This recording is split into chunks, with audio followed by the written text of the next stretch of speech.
الشيطان الرجيم.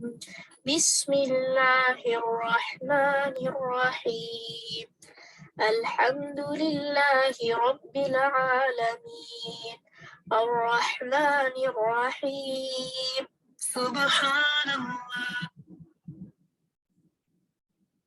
مالك يوم الدين إياك نعبد وإياك نستعين اهدنا الصراط المستقيم صراط الذين أنعمت عليهم غير المغضوب عليهم ولا الضالين.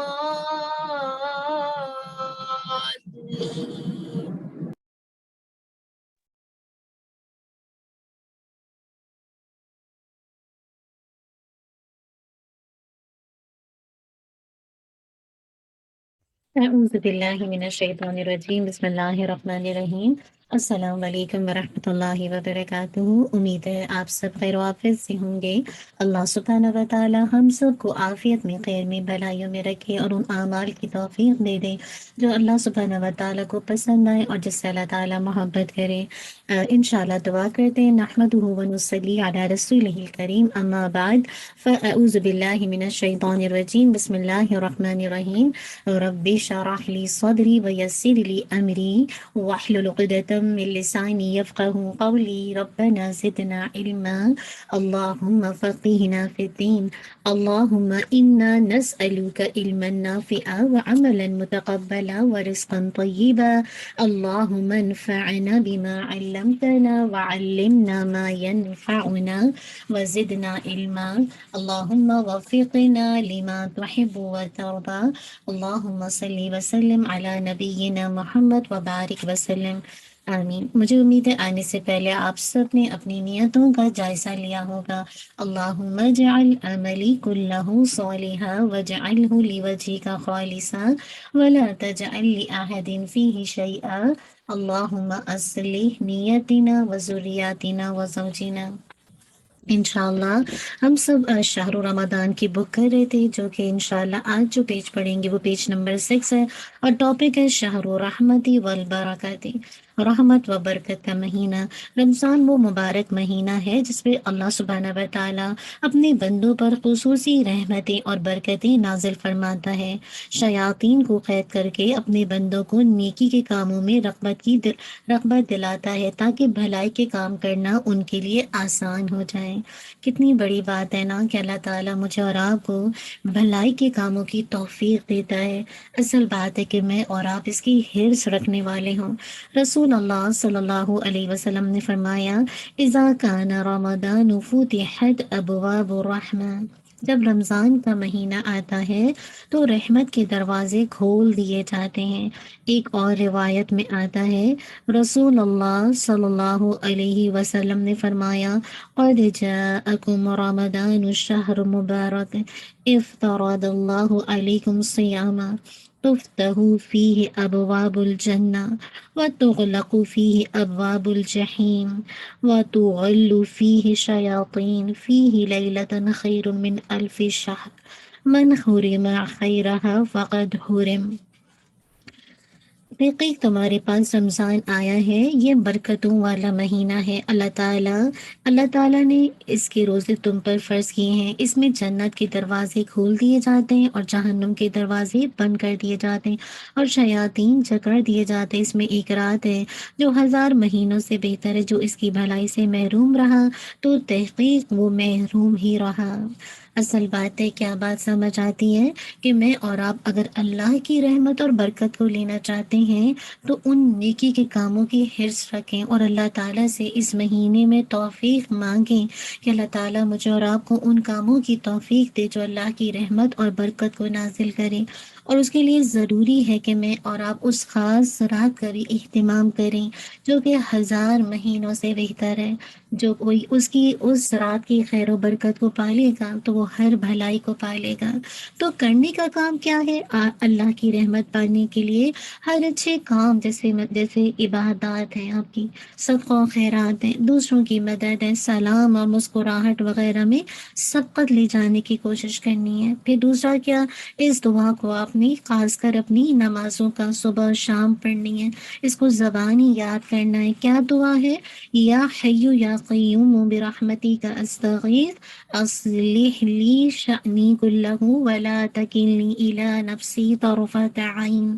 اپنے کیا کیا کہیں گے؟ اے زندہ اور قائم رہنے والے تیری رحمت کے سبب سے فریاد کرتا ہوں کہ میرے سب کاموں کی اصلاح فرما دے، اور پلک جھپکنے تک کے لیے بھی مجھے میرے نفس کے حوالے نہ کر۔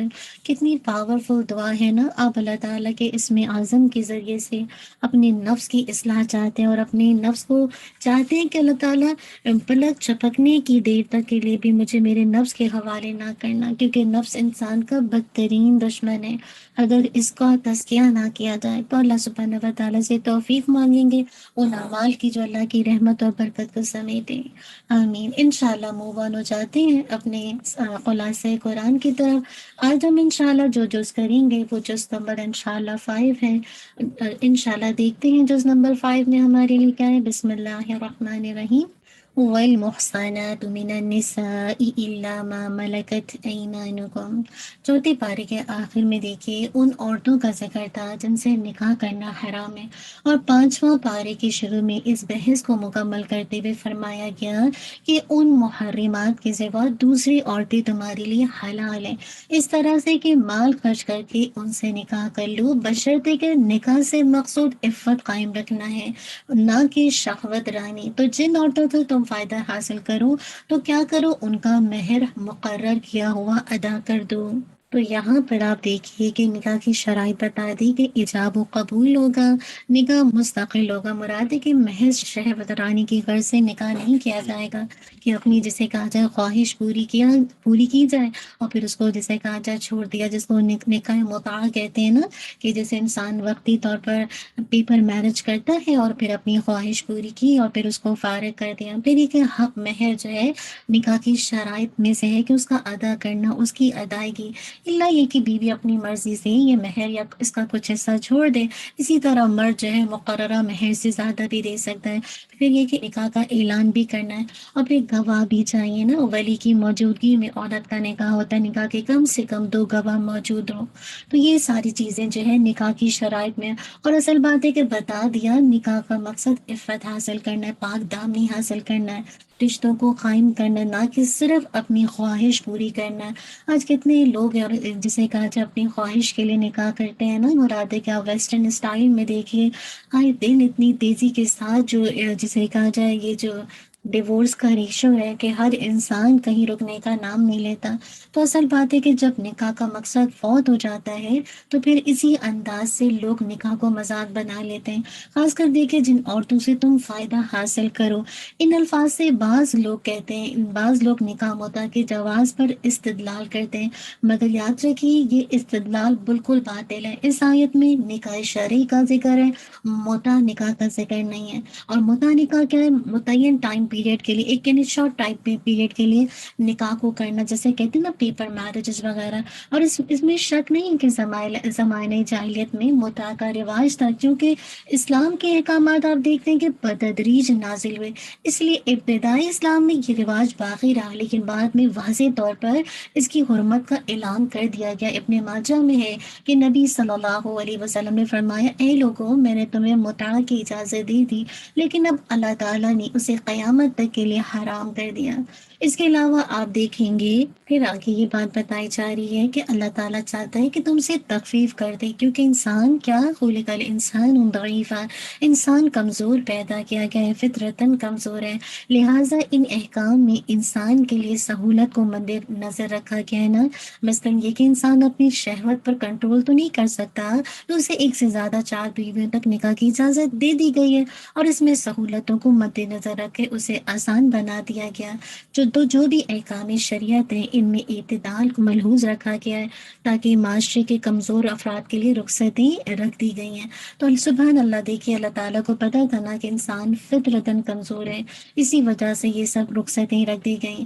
پھر آگے دیکھے کہ کہا جا رہا ہے کہ آپس کے مال ناجائز طریقے سے مت کھاؤ، مگر یہ کہ تمہاری آپس کی رضامندی سے ہو۔ آج کتنے باطل طریقے سے لوگ جسے کہا جائے آمدنی کماتے ہیں نا، شریعت نے اسے حرام قرار دیا ہے، جیسے ہر وہ کام جسے دوسروں کا مالی نقصان ہو، جیسے چوری ہے، ڈاکہ ہے، غصب ہے، غبن ہے، سود اور اس کی تمام شکلیں۔ آج کتنا زیادہ سود مارکیٹ میں نظر آتا ہے نا، قرضے کا سود، لین دین کا سود، جسے کہا جائے ڈسکاؤنٹ کی شکل میں۔ اسی طرح ہر ایسا کام جس میں تھوڑی سی محنت سے کثیر مال ہاتھ آتا ہے، جیسے بہت سے لوگ جوا کھیلتے ہیں، لاٹری ہے، سٹہ بازی ہے نا، بیمہ پالیسی وغیرہ، اور اسی طرح جسے کہا جائے اندھے سودے یا قسمت کے سودے جن میں صرف ایک ہی عوض مقرر ہوتا ہے دوسرا نہیں، اور ہر وہ لین دین جس میں کسی ایک فریق کا فائدہ یقینی ہو اور دوسرے کو نقصان ہو۔ یہ تمام صورتیں جسے کہا جائے ایسی ہیں کہ باطل ہیں، اور اللہ سبحانہ و تعالیٰ مجھے اور آپ کو ایسے کاموں سے روکتے ہیں۔ اسی لیے اللہ تعالیٰ کہتا ہے اگر تم بڑے گناہوں سے بچتے رہو گے جس سے تم کو منع کیا جاتا ہے، تو ہم تمہارے چھوٹے گناہ دور کر دیں گے اور عزت و بزرگی کی جگہ داخل کریں گے۔ تو کبیرہ گناہ کون کون سے ہوتے ہیں؟ حدیث کا مفہوم آتا ہے 7 ہلاک کرنے والی گناہوں سے بچو۔ صحابہ رضی اللہ عنہم نے پوچھا یا رسول اللہ صلی اللہ علیہ وسلم وہ کون کون سے ہیں؟ فرمایا شرک باللہ، جادو، ایسی جان کو ناحق قتل کرنا جسے اللہ تعالیٰ نے حرام قرار دیا، سود، یتیم کا مال کھانا، میدان جنگ سے فرار، پاک باز بھولی بالی مومن عورتوں پر تہمت لگانا۔ یہ وہ گناہ ہیں جو کہ بڑے گناہ ہیں نا، تو اللہ تعالیٰ مجھے اور آپ کو بچا کے رکھے۔ اسی طرح ایک اور حدیث کا مفہوم آتا ہے کہ اللہ کے نبی صلی اللہ علیہ وسلم سے کبیرہ گناہ کا پوچھا تو آپ نے ذکر کیا تو فرمایا بڑا گناہ یہ ہے کہ اللہ کے ساتھ شرک کرنا، ناحق خون کرنا، والدین کو ستانا۔ پھر فرمایا کیا میں تمہیں بڑے سے بڑا گناہ نہ بتاؤں؟ قول الزور، جھوٹ کو ہیرا پھیری سے سچ بتانا یا ایسی ہی جھوٹی گواہی دینا۔ آج دیکھیے آج والدین کو کتنا ستایا جاتا ہے، کہیں نہ کہیں کسی نہ کسی لیول پر کتنی تیزی سے یہ فتنہ پھیل رہا ہے کہ بچے ایک طرح سے ماں باپ کو کنٹرول کرنے لگے ہیں۔ اللہ نہ کرے کہ ہم میں سے کوئی اس طرح کے جسے کہا جائے ہمارے بچے ایسے ہوں، تو بہت ضرورت ہے علم کو عام کرنے کی نا، یہ بھی قیامت کی نشانیوں میں سے ایک نشانی ہے۔ اور جھوٹ کو کس طرح سے ہیرا پھیری کر کے سچ ثابت کیا جاتا ہے، یہ تو آپ خود دیکھتے ہیں کہ جو کاروبار ہے ناجائز طریقے سے لین دین ہے۔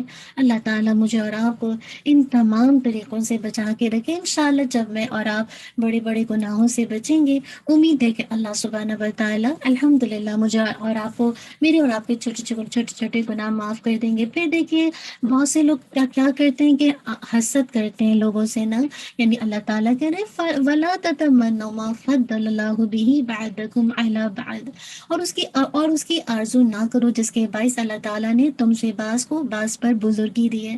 مردوں کا اس میں سے حصہ ہے جو انہوں نے کمایا، اور عورتوں کے لیے بھی ان میں سے حصہ ہے جو انہوں نے کمایا، اور اللہ تعالیٰ سے اس کا فضل مانگو۔ حسد کی بجائے میں اور آپ کیا کریں؟ اللہ کا فضل طلب کریں۔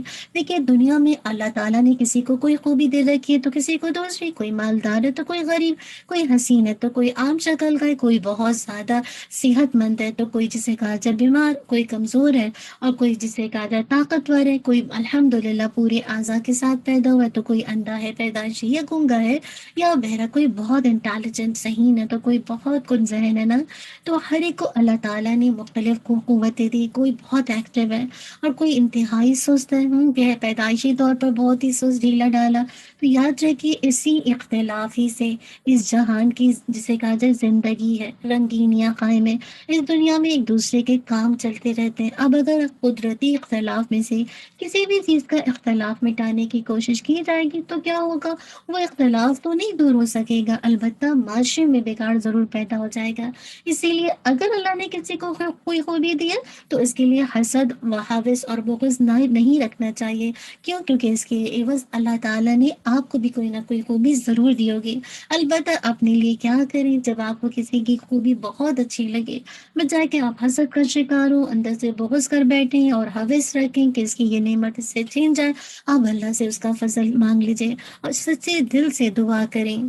اور اس کے لیے اسباب بھی اختیار کریں. اور وہ دعا کیا ہے؟ اللہم انی اسألوک من فضلک و رحمتک فإنہ لا یملکھا الا انت. پھر آگے سے دیکھیے، مرد کو عورت پر حاکم بنائے، اس وجہ سے وجہ بتاتی کہ اللہ تعالیٰ نے ایک کو دوسرے پر فضیلت دی، اور اس وجہ سے کہ مردوں نے مال خرچ کیے. اور پھر سادی جو نیک عورتیں ہیں ان کی خوبی بیان کرتی. یاد رکھیے، قوام مرد قوام کس لحاظ سے؟ قوام کا معنی سرپرست، سربراہ، منتظم، یعنی ایسا شخص جو کسی دوسرے کی تمام تر معاشی معاشرتی ذمہ داریاں پوری کرنے کی صلاحیت رکھتا ہو. پھر مردوں کے قوام ہونے کی اللہ تعالیٰ نے دو وجہ بتا دی. مرد اپنی جسمانی ساخت کے لحاظ سے عورتوں سے اسٹرانگ ہوتے ہیں، اور مشقت کے کام جتنا مرد کر سکتے ہیں، آپ دیکھیں عورتیں نہیں کر سکتی. پھر ذمہ داریوں کو نبھانے کی صلاحیت بھی مردوں میں عورتوں کی نسبت زیادہ ہوتی ہے. تو اللہ تعالیٰ نے یہ اپنے مالوں میں سے کیا کچھ نہیں خرچ کرتے نا، کتنا کچھ اہل خانہ کے اوپر یہ معاشی طور پر خرچ کرتے ہیں.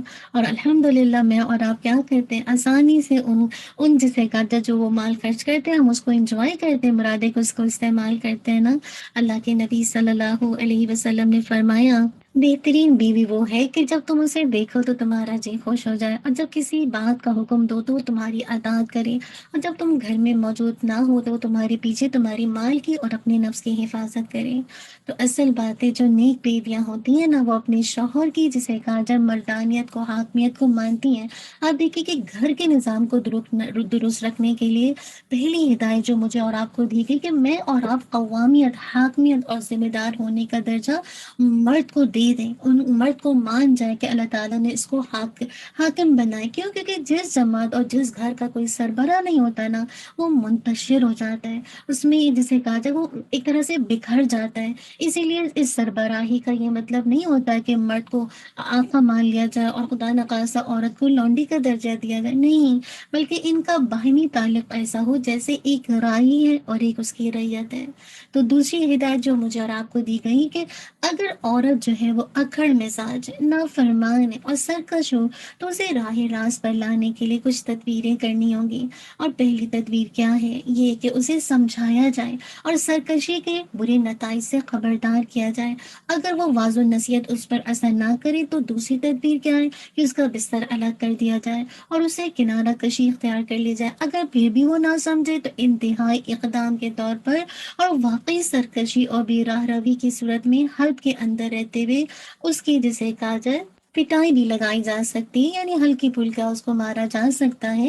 اور یہاں پہ یہ بات میں اور آپ اچھی طرح مطلب ذہن میں رکھ لیں کہ قرآن کے جو مخاطب ہیں ہر قسم کے لوگ ہیں، شہری بھی ہیں، دیہاتی بھی ہیں، جنگلی بھی ہیں، صحرا کے لوگ بھی، شریف لوگ بھی، اکھڑ مزاج بھی، با کردار بھی اور بد کردار بھی. تو اسلام نے ہر عورت کو نہیں کہا کہ اس کو مارا جائے گا اور مارنے کی اجازت دی گئی، بلکہ صرف اس عورت کی جسے کہا مارنے کی اجازت دی گئی جو اس کے علاوہ دوسری کوئی زبان نہ سمجھتی ہو، جو انتہائی بد کردار ہو، جو انتہائی سرکش ہو، یعنی وہ مار کے علاوہ کوئی زبان سمجھتی ہی نہیں ہے، انتہائی جسے کہا جائے واضح نصیحت اس پر اثر ہی نہیں کرتی.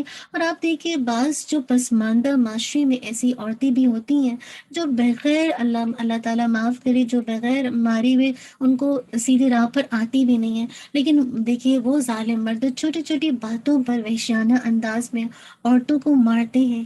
یاد رکھیے ان کے اس ظلم اور زیادتی کا اسلام سے کوئی تعلق نہیں ہے. تو جو نیک بیوی ہوتی ہے نا، وہ تو الحمدللہ کیسے اپنے مردوں کے لیے راحت کا سکون بنتی ہے نا. اب دیکھیے حدیث میں اللہ کے نبی صلی اللہ علیہ وسلم نے ایک اچھی بیوی کی 4 صفات بیان کی ہیں. 2 تو شوہر کی موجودگی سے تعلق رکھتی ہیں اور 2 عدم موجودگی سے. موجودگی سے متعلق یہ ہے کہ جب شوہر گھر میں ہو یا باہر سے کام کاج کے بعد شام کو گھر آئے تو اس کی بیوی خندہ پیشانی سے اس کا استقبال کرے. یہاں پہ رک کے میں اور آپ سوچیں، میں اور آپ ایسا کام کرتے نہیں تو پھر انشاءاللہ کوشش کریں کہ اچھی بیوی کی صفات کو اپنائیں اور اس کا جسم اور اس کے کپڑے صاف ستھرے ہوں اور وہ اپنے شوہر کا دل موہ لے. اللہ اکبر. اللہ کرے یہ صفات ہم سب کے اندر آ جائے اور خاوند اسے دیکھ کر خوش ہو جائے. دوسری یہ کہ خاوند اسے اگر کھانے پینے سے متعلق کسی بات کے لیے کہیں تو فوراً بچا لائے، یا اگر اسے بوسہ و کنار کے لیے بلائے تو الحمدللہ بتعریف خاطر اس کی بات مانی. اور جب گھر میں نہ ہو تو کسی غیر مرد کو گھر میں داخل نہ ہونے دے، نہ ہی خود کسی غیر مرد سے آزادانہ اختلاط یا خوش طبعی کی باتیں کریں. نیز اپنے شوہر کے گھر کی امین ہو، اس کے مال کو نافذ الکاموں میں خرچ کرے، نہ ہی اس کی اجازت کے بغیر اللہ کی راہ میں خرچ کریں، الا یہ کہ اس کا مال ذاتی ہو، اور نہ ہی چوری چھپے خاوند کے مال سے اپنے میکے والوں کو دینا شروع کر دیں۔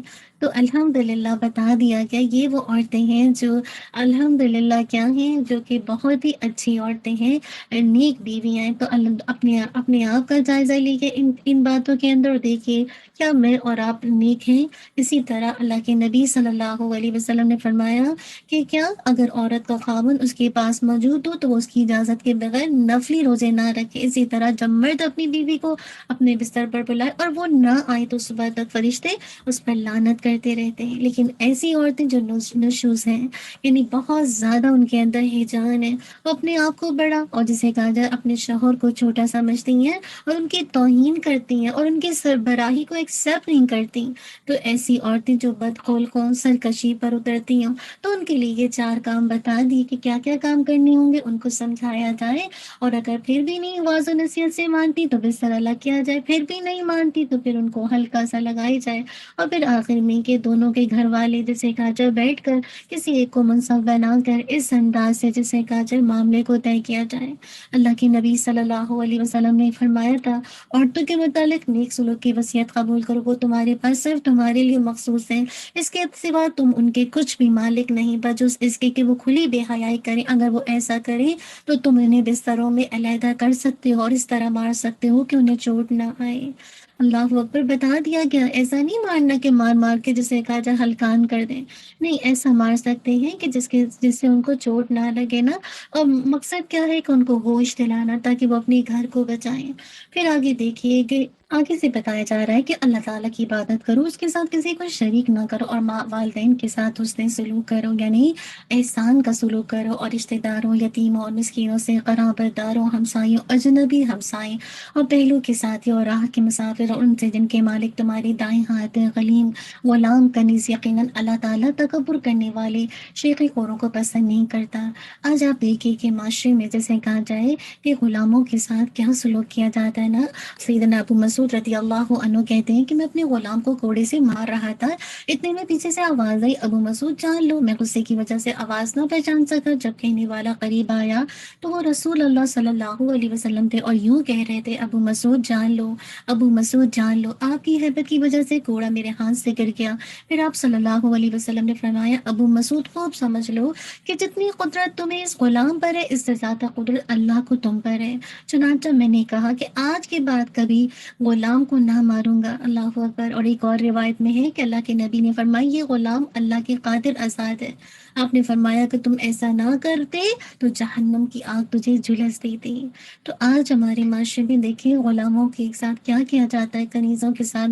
چلیے آج کے دور میں غلام اور کنیز تو نہیں ہے، لیکن جو میڈس آتی ہیں ان کے ساتھ کیا کیا جاتا ہے، ان کے ساتھ کیسا سلوک کیا جاتا ہے نا۔ آج تو ٹھیک ہے آپ کو قدرت ہے، لیکن اللہ اس سے زیادہ کہیں قدرت رکھتا ہے آپ پر، لیکن اللہ تعالیٰ پھر بھی آپ کو معاف کرتے رہتا ہے نا۔ تو میں اور آپ کیا کریں، غلاموں کے ساتھ جو ہماری جسے کہا جائے جو ہمارے انڈر میں لوگ ہیں ان کے ساتھ اچھا سلوک کریں، کوشش کریں کہ کثرت سے اس دعا کو پڑھیں، اللہم انی اعوذ بک من جار السوء ومن زوج تشیبنی قبل المشیب ومن ولد یکون علی ربا ومن مال یکون علی عذابا ومن قلیل ماکر عینوہ ترانی قلبہ یرعانی وَإِن رَعَا حَسَنَةً دَفَنَهَا وَإِن رَعَا سَيِّئَةً أَذَاعَهَا۔ بہت خوبصورت دعا، اس کو بھی یاد کر لیجیے۔ دیکھیے گھر و خاندان کے نظام کو درست رکھنے کی تدابیر بتانے کے بعد اللہ تعالیٰ فرماتے ہیں کہ اجتماعی زندگی کی درستگی کے لیے ہر چیز اور ہر کام میں اور آپ احسان کا رویہ اختیار کریں، کیونکہ اللہ تعالیٰ مجھے اور آپ کو احسان کرنے کا حکم دیتا ہے۔ اور یہ بھی بتا دیا گیا کہ احسان کی بنیاد باہمی خیر خواہی، امانت، عدل اور رحم دلی پر ہے۔ اور حقیقت تو یہ ہے کہ اسلام جو ہے وہ حق، عدل اور مساوات کا دین ہے، اور ساری مخلوق کے درمیان عدل کا حکم دیتا ہے۔ یہاں تک کہ دیکھیے کافر کے حقوق بھی غصب کرنے کی اجازت نہیں دیتا۔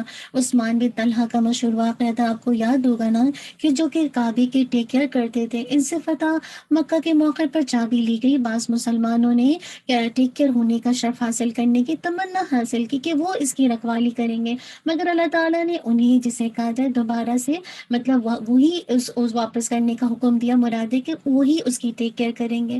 چنانچہ یہی واقعہ ان کے ایمان لانے کا سبب بن گیا۔ پھر وہ واقعہ بھی قابل ذکر ہے، جسے آپ دیکھیں کہ مفسرین نے ذکر کیا ہے کہ ایک نام نہاد مسلمان منافق اور یہودی کا مقدمہ جب اللہ کے نبی کی خدمت میں پیش ہوا تو آپ نے یہودی کے حق میں فیصلہ کیا، منافق نے اپنے حق میں فیصلہ کروانے کے لیے عمر رضی اللہ عنہ کی طرف رجوع کیا، آپ نے اس کی گردن اڑا دی۔ اس پر منافقین نے بڑا شور کیا، تو اللہ تعالیٰ نے مسلمانوں کے سامنے اس حقیقت کو خوب اچھی طرح واضح کر دیا کہ کسی بھی شخص کا ایمان اس وقت تک کامل نہیں ہے جب تک کہ وہ اللہ رسول کے فیصلوں پر راضی نہ ہو، اور یہ بھی بتا دیا گیا کہ رسول کی بعثت کا اصل مقصد یہ ہے کہ اس کی اطاعت کی جائے، اور رسول کی اطاعت دراصل حقیقت میں کس کی اطاعت ہے؟ اللہ سبحانہ و تعالیٰ کی اطاعت ہے۔ لیکن ظاہر ہے منافقوں کو رسول کی اطاعت تو بڑی گراں محسوس ہوتی ہے نا، وہ تو ظاہری طور پر اسلام کا لبادہ اوڑھتا ہے، اندر سے تو اس کی کوئی خیر خواہی رسول کے ساتھ ہوتی نہیں ہے نا۔ اسی لیے آگے بتا دیا، اے ایمان والو فرما برداری کرو اللہ تعالیٰ کی اور فرما برداری کرو رسول صلی اللہ علیہ وسلم کی، اور تم میں سے اولو الامر جو اختیار والے ہیں نا۔ پھر اگر کسی چیز پر اختلاف ہو تو اسے لوٹاؤ اللہ کی طرف اور رسول کی طرف، اور اگر تمہیں اللہ تعالیٰ پر اور قیامت کے دن پر ایمان ہے تو یہ بہتر ہے اور با اعتبار انجام کے اعتبار سے بہت اچھا ہے۔ تو یہاں پہ بیسیکلی بتا دیا گیا کہ رسول کی اطاعت اور اللہ سبحانہ و تعالیٰ کی اطاعت ہر حال میں کی جائے گی نا۔ ہر طرح کی جو قانونی اور سیاسی اختیارات کا مالک صرف اللہ تعالیٰ ہے نا، تو مجھے اور آپ کو اللہ اور اس کے رسول کی اطاعت مانی ہے، یاد رکھیے انکنڈیشنلی، یعنی کہ نہیں مانی ہے، لیکن جو اولو الامر ہے ان کی اطاعت اس وقت واجب ہوگی، لازم ہوگی جب جسے کہا جائے ان کا حکم اللہ تعالیٰ کے حکم سے نہ ٹکرائے، قرآن و سنت سے نہ ٹکرائے نا۔ بہت سے لوگ ایسے موقع پر کیا کرتے ہیں، اولو الامر کی اطاعت نہیں کرتے، تو یاد رکھیے اولو الامر کی اطاعت جن کو اللہ تعالیٰ نے اختیار والا بنایا ہے ان کی بھی جسے کہا جائے نافرمانی نہیں کرنی چاہیے نا، جب وہ اللہ اور اس کے رسول کی اطاعت کے خلاف حکم نہ دیں، اور اگر خلاف ہو تو پھر ان کی اطاعت نہیں کی جائے گی۔ اللہ کے نبی صلی اللہ علیہ وسلم نے فرمایا تھا نا، آپ کو حدیث کا مفہوم بتاتی ہوں، ہر شخص پر امیر کا حکم سننا، اسے ماننا فرض ہے، خواہ اسے پسند ہو یا ناپسند، جب تک کہ اسے گناہ کا حکم نہ دیا جائے، اور اگر اسے اللہ کی نافرمانی کا حکم دیا جائے تو پھر نہ ایسے حکم کو سننا لازم ہے اور نہ اس کی اطاعت۔ اسی طرح جو شخص امیر کی اطاعت و جماعت سے الگ ہو پھر اسی حال میں مر گیا تو وہ جاہلیت کی موت مرا، اور جو شخص کسی اندھے جھنڈے کے تحت لڑائی کرے اور تعصب کے لیے جوش دلائے یا تعصب کی طرف بلائے اور تعصب کے لیے مدد کرے پھر مارا جائے تو وہ بھی جاہلیت کی موت مرا۔ دیکھیے کہ آگے بتا دیا کہ اگر کسی بھی چیز پر اختلاف کرو تو اسے لوٹاؤ اللہ کی طرف اور اس کے رسول صلی اللہ علیہ وسلم کی طرف۔ آج دیکھیے آج معاشرے کے اندر کتنے فقہی مذاہب آ گئے نا، آج ہمارے علماء فقہا میں کتنا اختلاف پایا جاتا ہے۔ آج 4 مذاہب جسے کہا جائے معاشرے میں رائج نظر آتے ہیں نا، اور ہر کوئی اپنے اپنے فقہ کو سینے سے چمٹائے ہوئے ہیں، اور ان میں اس قدر تعصب پیدا ہو چکا ہے کہ ہر فرقہ اپنے آپ کو حق پر اور دوسرے کو غلط سمجھتا ہے، حالانکہ حقیقت یہ ہے کہ قرآن مجید سب کا ایک ہے اور سنت رسول صلی اللہ علیہ وسلم بھی سب کی ایک ہے۔ تو ان کا اس مسائل اس تنازعات کو ختم کرنے کا واحد ایک ہی حل یہ ہے کہ ہر فقہ کے مسئلے کو کتاب و سنت میں پیش کیا جائے، اور تعصب کو بلائے طاق رکھتے ہوئے جو اجتہادی مسئلے ہیں کتاب و سنت کے مطابق یا جو زیادہ قریب ہو اسے قبول کر لیا جائے اور باقی کو چھوڑ دیا جائے۔ تو یہی وہ طریقہ ہے جس کے ذریعے سے تنازعات کو دور کیا جا سکتا ہے نا۔ پھر ایسے ہی لوگ جو اللہ اور اس کے رسول کی بات کو مانیں گے، ان کی فرما برداری کریں گے، تو وہ ان لوگوں کے ساتھ ہوں گے جن پر اللہ تعالیٰ کا انعام ہوا۔ ان میں کون ہے؟ نبی، صدیقین، شہداء اور نیک لوگ۔ اور یہ کتنے اچھے رفیق ہیں نا۔ اب دیکھیے کتنی پیاری بات بتا دی گئی نا کہ ہم میں سے کون ہے جو اللہ کے نبی کی رفاقت نہیں چاہتا۔ انس بن مالک سے روایت ہے کہ ایک دفعہ اللہ کے نبی صلی اللہ علیہ وسلم مسجد سے باہر نکلے نکل رہے تھے، دروازے پر ہمیں ایک آدمی ملا اور کہنے لگا یا رسول اللہ صلی اللہ علیہ وسلم قیامت کب آئے گی؟ آپ نے اس سے پوچھا کیا تو نے قیامت کے لیے کچھ تیاری کر رکھی ہے؟ وہ کچھ جھیپ سا گیا، یعنی ایک دم سے گھبرا گیا اور کہنے لگا یا رسول اللہ صلی اللہ علیہ وسلم میں نے نہ کچھ لمبے چوڑے روزے رکھے، نہ نماز، نہ صدقہ، البتہ یہ بات ضرور ہے کہ میں اللہ اور اس کے رسول سے محبت رکھتا ہوں۔ آپ صلی اللہ علیہ وسلم نے فرمایا تو قیامت کے دن اسی کے ساتھ ہوگا جس سے محبت رکھتا ہے۔ تو اصل بات ہے المرء مع من احب، انسان اسی کے ساتھ ہوگا جس کی محبت کا وہ دم بیٹھے۔ آج میں اور آپ قرآن و سنت سے محبت کریں گے، اللہ اور اس کے رسول کے حکموں کی فرما برداری کریں گے، اللہ کے اذن سے انشاءاللہ اللہ تعالیٰ سے امید کریں گے یہی ہمارے ساتھی ہوں گے نا، اللہ کے نبی کا ساتھ ملے گا انشاءاللہ۔ اسی طرح دیکھیے سیدنا ربیعہ بن کعب اسلمی رضی اللہ عنہ کہتے کہ میں رات کو اللہ کے نبی صلی اللہ علیہ وسلم کے پاس رہا کرتا تھا، آپ کے پاس وضو اور حاجت کا پانی لایا کرتا تھا۔ ایک دفعہ میں آپ کو وضو کروا رہا تھا تو آپ صلی اللہ علیہ وسلم نے خوش ہو کر فرمایا مانگ، کیا مانگتا ہے؟ میں نے کہا میں جنت میں آپ کی رفاقت چاہتا ہوں۔ کتنا حریص تھے وہ آپ کا ساتھ چاہنے کے لیے۔ کیا میں اور آپ حریص ہیں؟ تو آپ ان کا جواب سنیں تاکہ میں اور آپ بھی وہ کام کریں کہ اللہ کی نبی کی رفاقت ملے۔ آپ صلی اللہ علیہ وسلم نے فرمایا اس کے علاوہ کوئی اور بات بتاؤ؟ میں نے کہا میں تو یہی چیز مانگتا ہوں۔ آپ صلی اللہ علیہ وسلم نے فرمایا اچھا تو پھر کثرت سجود، نماز نوافل وغیرہ کو اپنے اوپر لازم کر لو اور اس طرح اس سلسلے میں میری مدد کرو، کیونکہ سجدہ ہی وہ عبادت ہے جس میں بندے کو اللہ سے نہایت قرب حاصل ہوتا ہے نا۔ تو جتنا آپ سجدہ کر سکتے ہیں رمضان کی راتوں میں خوب کیجیے، اللہ کا قرب حاصل کیجیے اور ساتھ ہی اپنے نبی صلی اللہ علیہ وسلم کی رفاقت کو انشاءاللہ اللہ سے مانگیے۔ اللہم انی اسألوک ایمانا لا یرتد ونعیما لا ینفد ومرافقۃ محمد صلی اللہ علیہ وسلم فی اعلی جنت الخلد، اللہم آمین۔ پھر آگے دیکھیے مسلمانوں کو جہاد اور قتال کی تیاری کا حکم دیا گیا ہے، اور یہ کہ اپنی نیت خالص رکھیں اور صرف اللہ کی رضا اور دین کی سربلندی کے لیے جنگ کریں۔ پھر بڑے جذباتی انداز میں انہیں جہاد کی ترغیب دی گئی کہ آخر تم جہاد کیوں نہیں کرتے، جبکہ صورت یہ ہے کہ ظلم و ستم کی چکی میں پسنے والی کمزور مرد، خواتین اور بچے اللہ کے سامنے ہاتھ پھیلا کر دعا کرتے ہیں کہ اے ہمارے رب تو ہمیں اس بستی سے نکال دے جہاں کے لوگ بڑے ظالم ہیں، اور اے اللہ تو کسی کو ہمارا مددگار بنا کر بھیج دے۔ اب دیکھیے چونکہ عام طور پر موت کا خوف جہاد کے میدان میں نکلنے سے ایک بڑی رکاوٹ بنا ہے، اسی لیے فرمایا کہ موت تو کہیں بھی آ سکتی ہے، گھر میں بھی اور مضبوط قلعوں میں بھی۔ نہ جہاد میں نکلنا موت کو یقینی بناتا ہے اور نہ ہی گھر میں رہنا زندگی کے تحفظ کی ضمانت ہے۔ یاد رکھیے کہ موت کا وقت بھی مقرر ہے اور جگہ بھی، لہٰذا اگر وہ تمہارے لیے مقدر ہو چکی ہے تو گھر پر بھی یقیناً آ کر رہے گی، اور اگر تمہاری زندگی ابھی باقی ہے تو پھر میدان جنگ میں بھی یقیناً موت نہیں آئے گی نا۔ اصل بات ہے کہ منافقین جو تھے نا اس طرح کے اعتراضات کرتے تھے۔ آپ کو یاد ہے کہ جنگ احد میں شکست دے کر اپنے بھائی بندوں سے کہتے ہیں نا اگر تم ہماری بات مان لیتے تو تمہارے عزیز اس لڑائی میں نہ مارے جاتے۔ تو اصل بات ہے کہ یہ منافقین جو ہے نا، اور اسی طرح کے ان کے ساتھ یہود اسی طرح سے جسے کہتے چاہتے تھے کہ مسلمانوں کو جسے کسی طرح سے بھی تنقید کا نشانہ بنائے نا۔ جب کوئی ان کو راحت پہنچتی تھی، سکون کے لمحات آتے تھے، خوش نصیبی ملتی تھی، تو کوئی بھی مال غنیمت آتا تھا تو اس کو بجائے کہ مطلب اللہ کا فضل سمجھے، اللہ کی طرف منسوب کرے، بلکہ اپنا ہی جسے کہتے بڑائی سمجھتے تھے، اور جب کوئی تکلیف یا دکھ پہنچتی تھی تو اس کو اللہ کی نبی کی طرف منسوب کر دیتے تھے نا۔ تو یہ رویہ ہوتا ہے ایک منافقین کا۔ تو اصل بات ہے کہ اللہ تعالیٰ نے تو بتا دیا تجھے جو بھلائی ملتی ہے وہ اللہ کی طرف سے، اور جو برائی پہنچتی ہے وہ تیرے اپنے نفس کی ہے۔ بالکل انسان کا عقیدہ درست کر دیا، اور اللہ کی مشیت کے علاوہ اللہ نے انسان کو جو قوت ارادہ اور اختیار بھی دیا ہے، اور خیر و شر کی دونوں کی راہیں بھی بتا دی ہیں۔ اب اس لحاظ سے انسان کو اس کے اعمال کا بدلہ ملتا ہے، یعنی جہاں اللہ کی مشیت ہے وہاں انسان کو قوت ارادہ ہے، اختیار ہے۔ اب انسان کے اندر دونوں چیزیں اللہ تعالیٰ نے انڈلج کر دی ہیں۔ میں اور آپ کیسے عمل کرتے ہیں اس کا بدلہ پائیں گے۔ اگر انسان اچھے عمل کرے گا تو اس کا اچھا بدلہ پائے گا، اور یہ خالصتاً اللہ کے فضل و احسان سے ہوتا ہے۔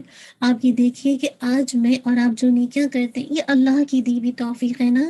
اب اگر اللہ تعالیٰ مجھے اور آپ کو ان نیکیوں پر جزا دیتے ہیں تو یہ صرف اور صرف اللہ سبحانہ و تعالیٰ کا ہم سب پر احسان ہے، فضل ہے۔ اصل بات یہ ہے نا کہ منافقین جو ہے وہ غور و فکر نہیں کرتے قرآن مجید پر. افلا یتدبرون القرآن، یعنی منافقین کے بارے میں کہا جا رہا ہے اگر وہ لوگ قرآن کریم کو غور سے سنتے، اس کے معنی مضامین پہ تدبر کرتے تو انہیں ضرور معرفت حاصل ہو جاتی کہ اللہ کی نبی برحق ہے، آپ کی وجہ سے نقصان نہیں پہنچ سکتا، اور آپ جو دین لے کر آئے وہی برحق ہے. اور اس نفاق سے نجات اسی وقت مل سکتی ہے جب تک کہ میں اور آپ اپنے دلوں کو فاسد اور بیکار قسم کے جو افکار ہیں اس سے پاک نہ کریں نا.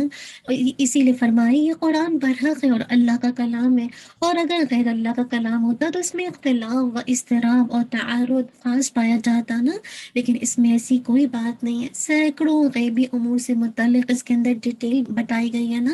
اور آپ دیکھیے لیکن منافقین نے کیا کیا، اپنے نفاق کو چھوڑنے کے بجائے اس قرآن پر صحیح معنوں میں ایمان لے کر نہیں آئے نا. جب قرآن دل کے اندر نہیں جاتا تو پھر دل کا نفاق کیسے دور ہوگا نا. تو میں اور آپ بھی سوچیں اگر ہمارے اندر ڈبل اسٹینڈرڈ ہے تو اس کا مطلب یہ کہ یہ قرآن ہمارے دل کی بہار نہیں بنا، ہمارے اندر کی جو ایک بے چینی ہے، ایک جو تلخی ہے، اس کو دور کرنے کا سبب نہیں بنا. تو اللہ سے دعا کیا کیجئے، اللہم طہر قلبی من النفاق وعملی من الریاء ولسانی من الکذب وعینی من القیانت فإنک تعلم خائنۃ اعین وما تخفی الصدور. پھر آگے بتایا جا رہا ہے اور جب تمہیں سلام کیا جائے تو تم اس سے اچھا جواب دو یا انہی الفاظ کو لوٹا دو، بے شک اللہ تعالیٰ ہر چیز کا حساب لینے والا ہے. آپ دیکھیے کہ ابھی چند آیات پہلے کافر اگر میدان میں سلام کرتا اور اس بات کا اشارہ دے کہ وہ مسلمان ہے تو پھر یہ کہہ کر رد نہ کر دو کہ تم مسلمان نہیں اور مال غنیمت حاصل کرنے کے لیے اسے قتل کر دو.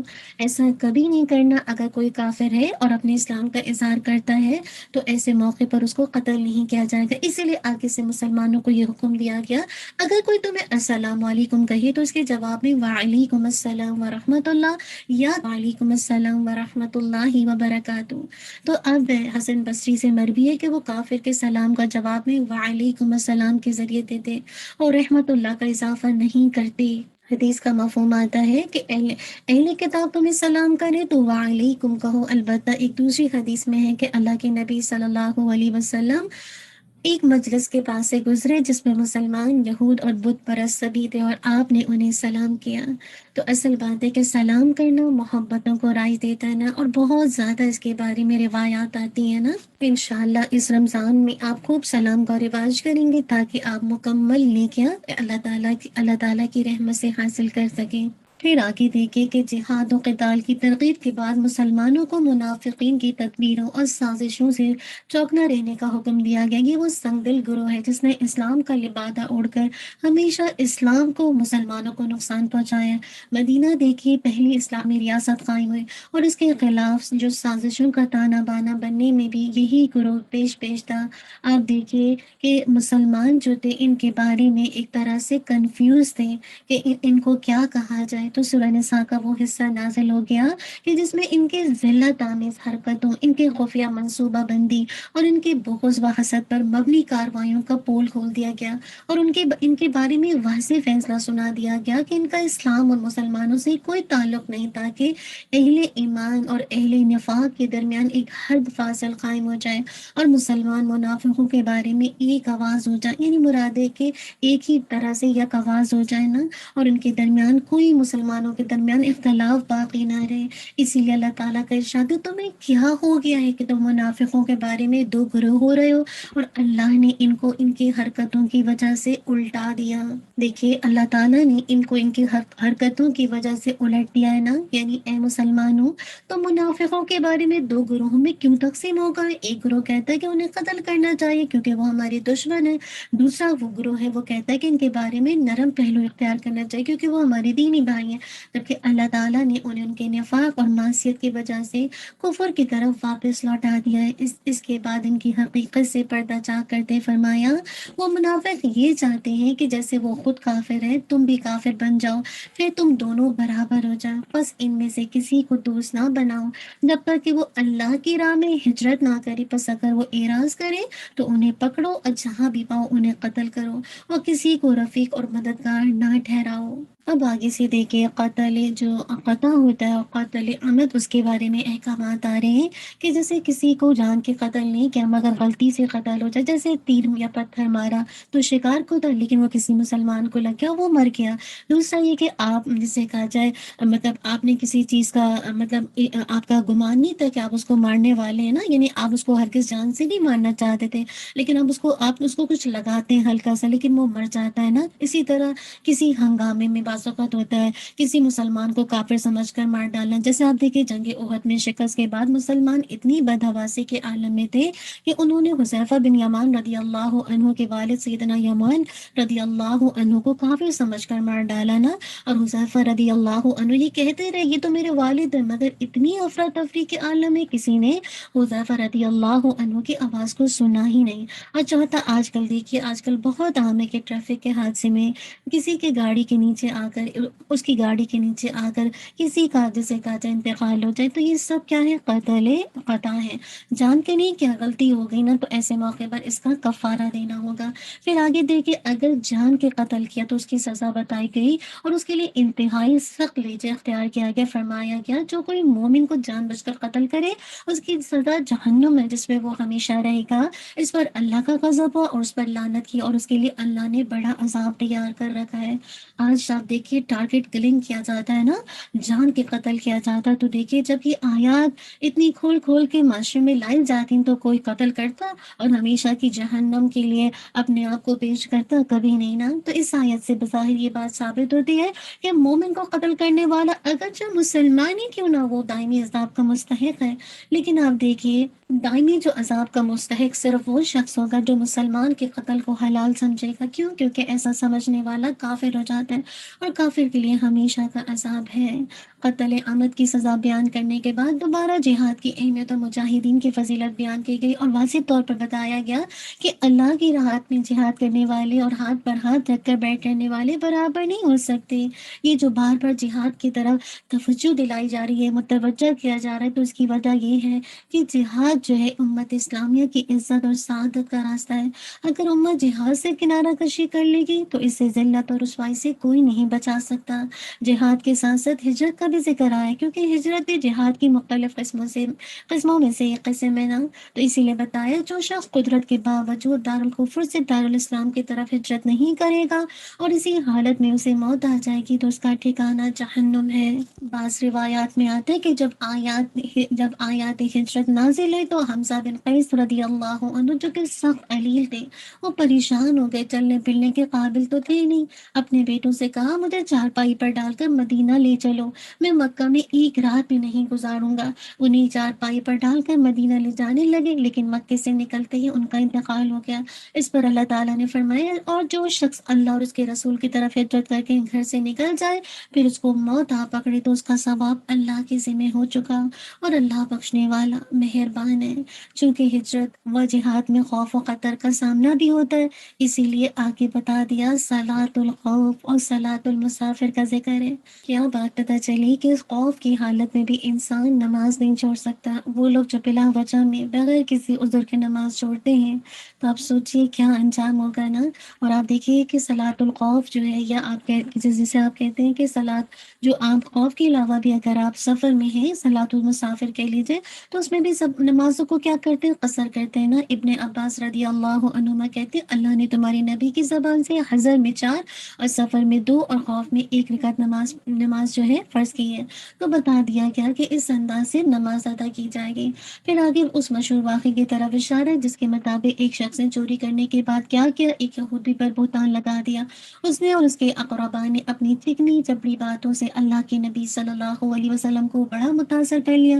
قریب تھا کہ آپ اس یہودی کے خلاف فیصلہ فرما دیتے کہ اللہ پاک نے یہ آیت نازل فرمائی اور آپ کو ایسے لوگوں کا ساتھ دینے اور ان کی وکالت کرنے سے منع فرمایا۔ اللہ تعالیٰ فرماتے آپ دغا بازوں کی طرف سے جھگڑا کرنے والے نہ بنیں اور اللہ سے معافی مانگے، بے شک اللہ تعالیٰ بخشنے والا اور بڑا مہربان ہے۔ یہ آیات اور یہ واقعہ عدل و انصاف کی تاریخ میں کہہ لیجیے سنہرے حرفوں سے لکھنے جانے والا واقعہ ہے نا، کہ اس کو سنہرے حروف سے لکھے جانے کے قابل ہے کہ ایک یہودی اور مسلمان منافق کے یعنی جو مسلمان تھا وہ منافق تھا، ان کے تنازع میں جب آپ کا ملان مسلمان کی طرف ہوا تو اس پر اللہ تعالیٰ کی طرف سے آپ کو نہ صرف تنبیہ کی گئی بلکہ اس تنبیہ کا قیامت تک کے لیے قرآن میں ذکر کر دیا گیا۔ اور آپ دیکھیے کہ ان آیات کے نزول کے بعد یہ شخص جس نے چوری کی تھی مکہ بھاگ گیا اور مرتد ہو گیا۔ اسی لیے آگے دیکھیے بتایا گیا کہ اللہ کے نزدیک سب سے بڑا جو جرم ہے وہ کفر ہے، شرک ہے، اور جس کا کفر شرک پر انتقال ہو جائے تو اس کی مغفرت کی کوئی صورت ممکن نہیں ہے نا۔ آپ دیکھیے کہ منافق کو اپنے بھلے اور برے کا بھی جسے کہا جائے تمیز نہیں ہوتی نا، تو دیکھیے جب اللہ کے نبی نے اس کے خلاف فیصلہ کیا تو کیسے مکی چلا گیا، کیسے مرتد ہو گیا نا۔ تو اصل بات کیا ہے کہ میں اور آپ دیکھیں گے منافقت جو ہے نا دل کا روگ ہے، اور انسان ہر جگہ اپنا فائدہ چاہتا ہے، اسی لیے ان کی ایک اور برائی کا ذکر کر دیا کہ لا خیر فی کثیر من نجواہم، ان کے اکثر خفیہ مشوروں میں کوئی خیر نہیں۔ ہاں بھلائی اس کے مشورے میں جو خیرات کا یا نیک بات کا یا لوگوں میں صلح کرنے کا حکم دے، اور جو شخص اللہ کی رضامندی حاصل کرنے کے ارادے سے یہ کام کرے ہم اسے یقیناً بہت بڑا ثواب دیں گے۔ منافق کیا کرتے تھے، راتوں کو الگ بیٹھ کر مشورے کرتے تھے اور بعض اوقات بری باتیں ہی سوچتے تھے جو خیر سے خالی ہوتی تھی نا، کیونکہ بھلائی کی اور صاف ستھری سچی باتوں کو چھپانے کی تو کوئی ضرورت پڑتی نہیں ہے، لیکن کچھ امور ایسے ہیں جو چھپا کر کرنا بہتر ہے۔ جیسے آپ دیکھیں کسی کو صدقہ دیں تو چھپا کر دیں تاکہ لینے والا شرمندہ نہ ہو۔ آپ صلی اللہ علیہ وسلم نے ایک دفعہ صحابہ کرام رضی اللہ عنہم سے فرمایا کیا میں تمہیں ایسے کام کی خبر نہ دوں جو نماز، روزہ اور صدقے سے بھی افضل ہے؟ غور سے سنیے گا، صحابہ رضی اللہ عنہم نے عرض کیا بتائیے، تو آپ صلی اللہ علیہ وسلم نے فرمایا دو شخصوں کے درمیان صلح کروانا۔ کیوں؟ کیونکہ دو آدمیوں کے درمیان فساد ڈالنا دین کو مون دینے والا، برباد کرنے والا کام ہے۔ آپ صلی اللہ علیہ وسلم نے فرمایا لوگوں کے درمیان صلح کروانے کے لیے اگر کوئی شخص اپنی طرف سے کوئی اچھی بات کسی فریق کی طرف منسوب کر دے یا کوئی اچھی بات کہہ دے تو وہ بھی جھوٹ نہیں۔ تو اچھے کام کے لیے الحمدللہ نجوہ کیا جا سکتا ہے، کوئی حرج نہیں ہے۔ نیکی کا کام، خیرات کا کام، کسی کو اچھا مشورہ دینا، کسی کے درمیان صلح کروانا، تو ایسی صورت میں خاموشی کے ساتھ، رازداری کے ساتھ، خفیہ انداز سے بات کی جا سکتی ہے۔ لیکن برائی کے کاموں کے لیے، شر کے کاموں کے لیے یاد رکھیے اس سے منع کیا گیا ہے۔ اس کے بعد دیکھیے کہ متعدد آیات میں انسان کی سرکشی کا سبب بتلایا گیا ہے، اور وہ سبب کیا ہے کہ اللہ کے مقابلے میں جب انسان شیطان کی اطاعت کرتا ہے تو دراصل وہ اس کو سرکشی کی طرف لے جاتی ہے اور وہ اس کو ہدایت کے راستے سے بہت دور لے جاتی ہے۔ اور آپ دیکھیے شیطان نے کیسے کہا تھا میں انہیں راہ سے بہکاتا رہوں گا اور باطل امیدیں دلاتا رہوں گا، انہیں سکھاؤں گا کہ وہ جانوروں کے کان چیر دیں گے اور ان سے کہوں گا کہ اللہ کی بنائی ہوئی صورت کو بیکار دیں۔ سنو، جو شخص اللہ کو چھوڑ کر شیطان کو اپنا رفیق بنائے تو وہ سری نقصان میں ڈوبے گا۔ آج آپ دیکھیے کیسے شیطان باطل امیدیں دلاتا ہے نا، یعنی ایسی جھوٹی آرزوئیں جسے کہا جائے پیدا کرتا ہے دل میں، جن کا شریعت سے کوئی تعلق نہیں۔ یہود نہیں کہتے تھے کہ ہمیں تو دوزخ کی آگ صرف چند دن کے لیے چھوڑے گی۔ آپ دیکھیے کہ یہ عقیدہ، ان کی جو جھوٹی آرزو کتنی غلط ہے نا۔ کہتے تھے ہم تو انبیاء کی اولاد ہیں، ہم تو چہیتے ہیں پیارے۔ یاد رکھیے یہ چہیتا پیارا ہونا، اپنی خوش فہمی کے اندر رہنا، کل انہیں آخرت میں اللہ کے عذاب سے بچا نہیں سکے گا۔ آج میں اور آپ بھی دیکھ لیں ہم کس انداز سے جھوٹی آرزو میں جی رہے نا کہ ہم اللہ کے نبی کی امت ہیں تو ہم تو بخشے بخشائیں، ہمیں تو کوئی چیز نقصان نہیں دے سکے گی، چونکہ اللہ کے نبی کی امت ہے تو لہٰذا ہم تو جنت میں چلے جائیں گے نا۔ ایسی کتنی آرزویں شیطان میرے اور آپ کے دل میں ڈالتا ہے نا۔ تو یاد رکھیے عمل سے زندگی بنتی ہے، جنت بھی جہنم بھی۔ صرف ویژول تھنکنگ سے کام نہیں لینا پڑتا کہ ویژول تھنکنگ سے کام لیں گے اور سستی نجات کے طریقے اپنا کر جسے کہا جائے پار ہو جائیں گے، ایسا کچھ نہیں ہے۔ پھر آپ دیکھیے کہ ساتھ ساتھ باطل امید کے ساتھ کیا کہتا ہے، تخلیق کی بات کرتا ہے نا کہ اللہ کی بنائی ہوئی صورت کو بگاڑنا۔ اور آج دیکھیے آج کتنا عام ہے نا کہ کوئی مرد ایسی شکل و صورت بنائے کہ وہ عورت معلوم ہونے لگے، یا کوئی عورت ایسی ہیبت اپنی اختیار کر لے کہ وہ مرد معلوم ہو۔ دوسرے یہ کہ آپ دیکھیں کیسے ایک دوسرے کا روپ دھار کر دوسروں کو دھوکہ دیتے ہیں نا۔ اور تیسرا یہ کہ اپنی شکل صورت میں اپنی مرضی کے مطابق ایسے اپنی ایسی لائک پرماننٹ اس انداز سے میک اپ کرواتے ہیں، یا دیکھیے کہ خوبصورت بننے کے لیے کیسے آئی برو کو شیپ کرواتے ہیں نا، یا ناکوں کی جسے کہا جائے پلاسٹک سرجری کروائی جاتی ہے۔ یاد رکھیے یہ سب قطعی منع ہے نا، اور یہ سب کیا ہے، شیطان کی واردات ہے۔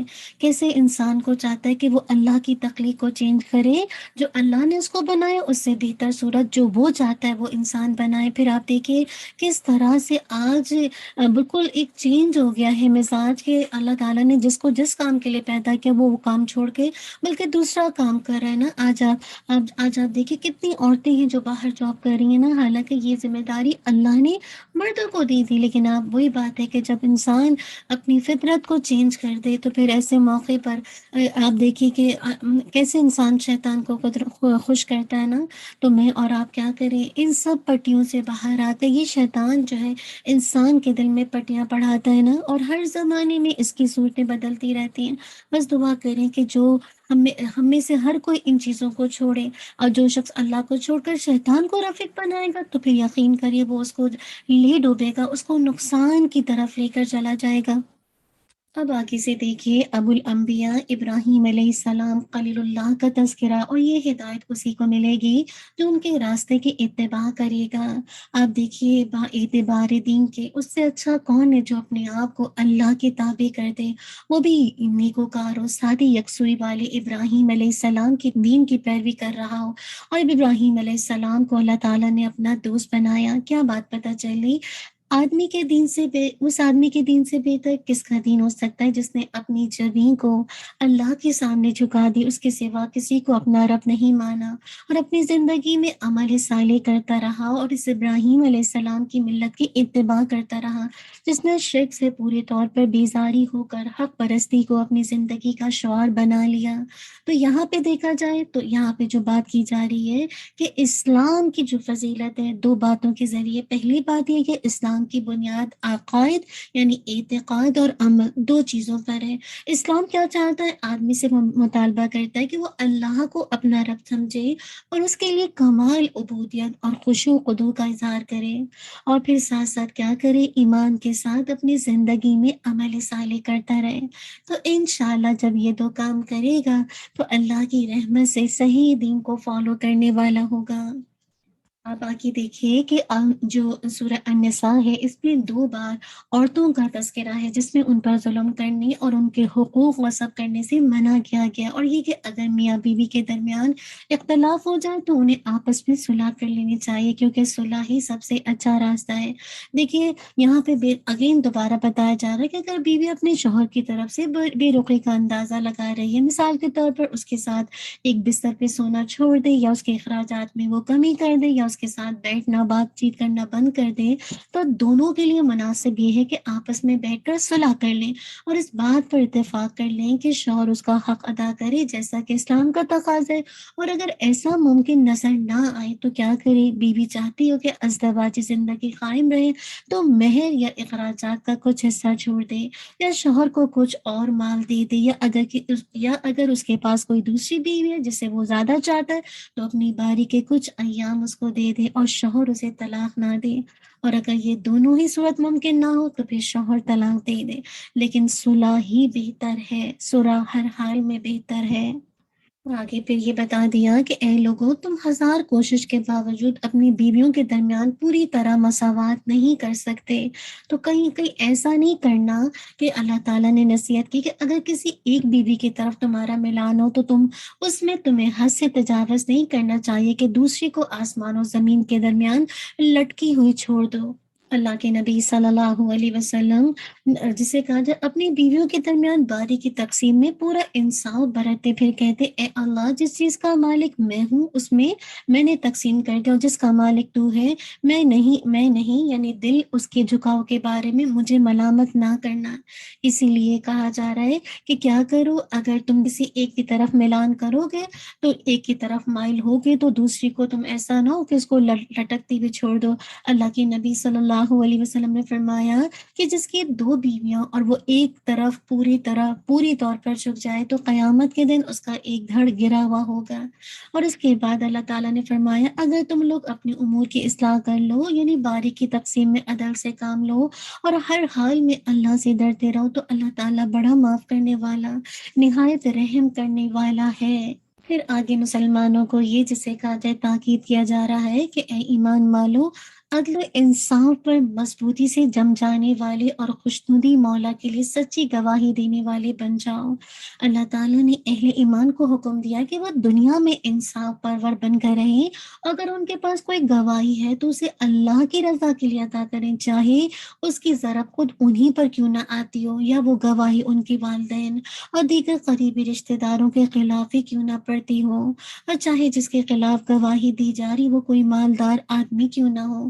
اصل بات ہے کہ اللہ کی خاطر میں اور آپ عدل و انصاف پر مضبوطی سے جمنے والے بن جائیں۔ دیکھیں کہ بعض اوقات آپس کے رشتوں میں جیسے کہا جائے، آپ کو پتا ہوتا ہے ایک رشتہ صحیح ہے، یعنی وہ حق پر ہے، اور دوسرا غلطی کر رہا ہے، لیکن آپ دیکھیے جس کے ساتھ آپ کی زیادہ ایفیلیشن ہوتی ہے آپ اس کا ساتھ دے دیتے ہیں، اور انصاف کو جسے کہا جائے پیچھے ڈال دیتے ہیں نا، تو یہی کہا جا رہا ہے کہ ذاتی قرض، عصبیت اور آپس کی عداوت کی وجہ سے انصاف کا دامن کبھی نہیں چھوڑنا۔ آپ دیکھیے کہ جو صحابی تھے عبداللہ بن رواحہ رضی اللہ عنہ کی روایت ہے کہ جب رسول اللہ صلی اللہ علیہ وسلم نے انہیں خیبر کے یہودیوں کے پھلوں اور اناجوں کا اندازہ لگانے کے لیے بھیجا تو یہودیوں نے کیا کیا، انہیں رشوت دینی چاہی تاکہ ان کے ساتھ نرمی کریں۔ انہوں نے کہا اللہ کی قسم میں تمہارے پاس اپنے محبوب ترین شخص کا بھیجا ہوا آیا ہوں، اور تم لوگ میرے نزدیک بندروں اور سوروں سے بھی زیادہ مقبول ہو، لیکن اس ذات کی قسم اور تم لوگوں سے میری نفرت مجھ سے بے انصافی نہیں کرا سکتی۔ تو یہودیوں نے کہا کہ آسمان و زمین کی بنیاد اسی عدل و انصاف پر ہے۔ تو کیا بات پتہ چلی کہ صحابہ دیکھیے جسے کہا جائے انصاف کے علم بردار تھے نا، عدل و انصاف پر مضبوطی سے جم جانے والے تھے۔ تو میں اور آپ بھی جسے کہا جائے عدل و انصاف پر قائم رہنے والے بنے۔ پھر آگے دیکھیے آخری رکوع میں دوبارہ منافقین کی مذمت ہے نا، اور انہیں سخت ترین عذاب کی وعید سنائی گئی ہے، اور ان کی ایک اور خصلت کا ذکر کر دیا گیا کہ جب یہ نماز کے لیے آتے ہیں تو بوجھل جسم کے ساتھ کھڑے ہوتے ہیں، جیسے کسی نے انہیں اس کام پر مجبور کیا ہو، اس لیے کہ ان کی نیت نماز کی نہیں ہوتی، اور نہ اس پر ان کا ایمان ہوتا ہے، اور نہ ہی نماز کے ارکان و اعمال پر وہ غور و فکر کرتے ہیں۔ ان کا مقصد تو لوگوں کو دکھلانا ہوتا ہے تاکہ انہیں مسلمان سمجھا جائے۔ وہ اپنی نمازوں میں بہت کم اللہ تعالیٰ کو یاد کرتے ہیں، اور نہ وہ خشوع و خضوع اختیار کرتے ہیں، اور نہ ان کو پتا ہوتا ہے کہ وہ زبان سے کیا پڑھ رہی ہیں۔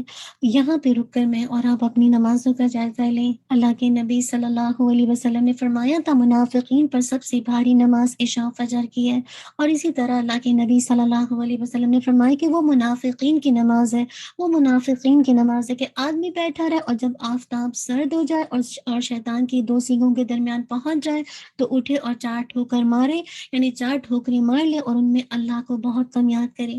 یہاں پر رک کر میں اور آپ اپنی نمازوں کو بہتر بنائیں، اس رمضان میں ٹارگٹ بنائیے کہ میں اور آپ اپنی نمازوں کے اندر شعور پیدا کریں، شعوری طور پر نماز ادا کریں۔ اور پھر آخر میں بتا دیا کہ کیا، آخر کی آیات میں اللہ تعالیٰ نے مجھے اور آپ کو بتا دیا مَا یفعل اللہ بعذابکم ان شکرتم وآمنتم وکان اللہ شاکرا علیما۔ اللہ تعالیٰ تمہیں سزا دے کر کیا کرے گا اگر تم شکر گزاری کرتے رہو اور با ایمان رہو۔ اللہ بہت قدر کرنے والا اور پورا علم رکھنے والا ہے۔ شکر کا معنی دیکھے تو اعتراف نعمت ہے، اور اس کے 3 مدارج ہیں۔ قلبی یعنی انسان دل سے اللہ کے یا کسی کے احسانات کا اعتراف کرے، قولی یعنی تحدیث نعمت کے طور پر زبان سے بھی اس کا اقرار کرے اور اللہ کے احسانات کا دوسروں کے سامنے تذکرہ کرے، اور تیسری چیز کیا ہے، عملی یعنی اس شکر کے اثرات کے جو اثرات ہیں اس کے اعضاء اور جوارح سے بھی ظاہر ہوں۔ اور یہ تینوں درجات یاد رکھے دراصل لازم و ملزوم ہے، اور جسے کہا جائے انسان جب اللہ کے احسانات کا خیال کرتا ہے تو آپ دیکھیے کہ اس کا دل اللہ کی محبت اور اس کی وفاداری کے جذبات سے لبریز ہو جاتا ہے۔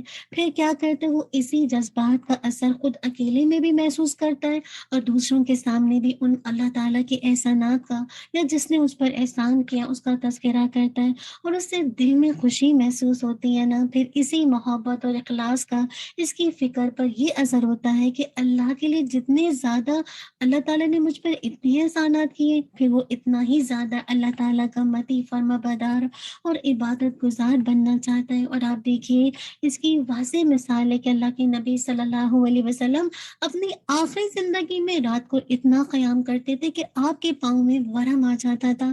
صحابہ رضی اللہ عنہم نے عرض کیا یا رسول اللہ صلی اللہ علیہ وسلم، اللہ تعالیٰ نے تو آپ کے سب اگلے پچھلے گناہ معاف فرما دیے، پھر بھی آپ اتنی مشقت کیوں اٹھاتے ہیں؟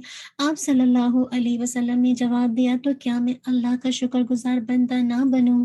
آپ دیکھیے کہ اللہ تعالیٰ انسان کو اگر تھوڑا سا عمل یا شکر ادا کرے، اللہ انسان کے عمل سے بہت بڑھ کر اس کا صلہ عطا فرماتا ہے۔ اور ویسے بھی دیکھیے چھوٹے موٹے گناہوں کو تو وہ ویسے ہی معاف فرما دیتا ہے نا، جبکہ انسان کا کیا حال ہے، وہ اکثر ناشکرہ ہی واقع ہے، اور کوئی شخص اس کی مرضی کے خلاف کام کرے تو اس سے محاسبے میں سختی کرتا ہے، تو اللہ اپنے بندوں سے اس سے بھی زیادہ مہربان ہے جتنا ایک ماں اپنے بچے پر مہربان ہوتی ہے۔ لہٰذا میں اور آپ اپنے اوپر پے در پے نافرمانی کر کے اپنے اللہ کو ناراض نہ کریں۔ اللہ کبھی بھی کسی کو بلا وجہ سزا نہیں دیتا، تو جتنا زیادہ آپ شکر ادا کریں گے، اللہ کی نافرمانیوں سے بچیں گے، انشاءاللہ اللہ تعالیٰ آپ کی عمل سے بڑھ کر آپ کو اس کا صلہ عطا کرے گا۔ اللہم اعنا علی ذکرک و شکرک و حسن عبادتک، ربنا تقبل منا انك انت السميع العليم وتب علينا انك انت التواب الرحيم سبحانك اللهم وبحمدك نشهد ان لا اله الا انت نستغفرك ونتوب اليك سبحان ربك رب العزة عما يصفون والسلام على المرسلين والحمد لله رب العالمين۔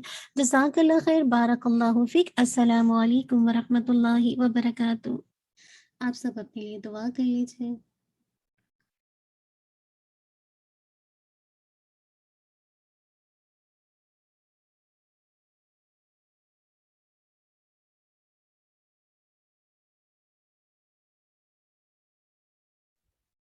انشاءاللہ، چلیے اب آپ کی باری ہے۔ آپ میں سے کتنے لوگ ہیں جنہوں نے ماشاءاللہ آج کا لیسن بارک اللہ اتنا آئی اوپننگ ہوتا ہے نا، کتنی دفعہ ہم اس کو پڑھتے ہیں، لیکن الحمدللہ جب توجہ کے ساتھ غور کر کے بات کو سنتے ہیں تو کتنے میرے اور آپ کے لیے لیسن ہوتے ہیں نا۔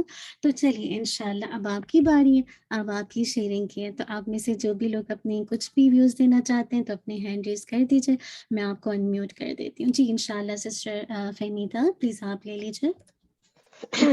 جی سسٹر، آج سارا لیسن تھا، میں سوچ رہی تھی کہ اس میں سے کون کون سے بندہ پوائنٹ لے، لیکن مجھے جو سب سے زیادہ میری بات جو میرے ذہن میں کو کلک کی، یا دوسرا یہ آج کل کے ماحول کا ارد گرد جائزہ لیں تو پتہ چلا ہے کہ ہم لوگ منافقوں پہ انگلیاں تو اٹھاتے ہیں، یا جس طرح ان کا ذکر آیا ہے وہ ان کا مطلب ان کردار اچھا نہیں ہے، لیکن ہم اللہ کا شکر ادا کریں کہ ہم ویسے ہی ایک مسلمان گھرانے میں پیدا ہو گئے ہیں۔ ادروائز جس طرح کے باہر حالات ہیں، اگر ہمارے سامنے یہ دو گروہ ہوتے، ایک مسلمانوں کا یا ایک منافقوں کا، تو پتہ نہیں ہم کیا کرتے۔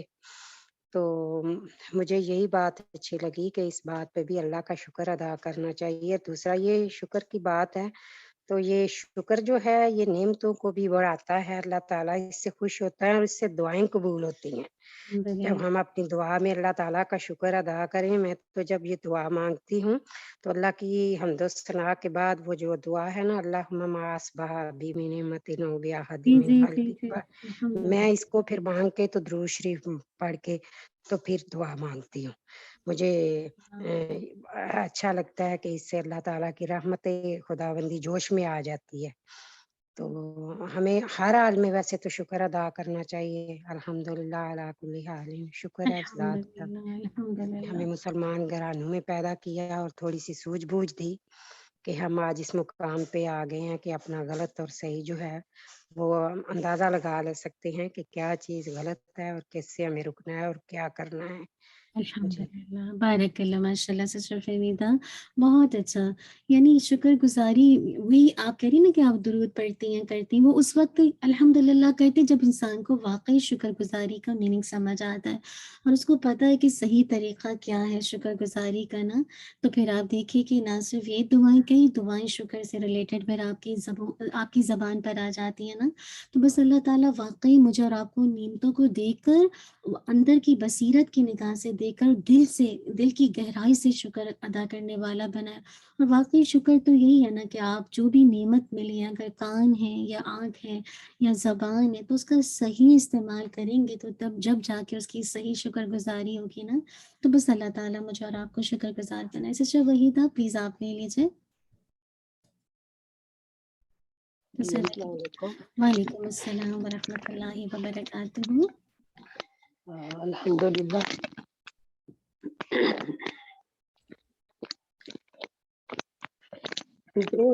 چیزیں ایسی ہوتی ہیں جو کہ ہم بھولے ہوتے ہیں. صحیح کہہ رہی ہیں. نماز کی طرف دھیان دیا گیا ہے، دلایا گیا ہے کہ ہماری نمازیں کیسی ہیں، ہماری محبت اللہ سے کیسی ہے. صحیح کہہ رہی ہیں.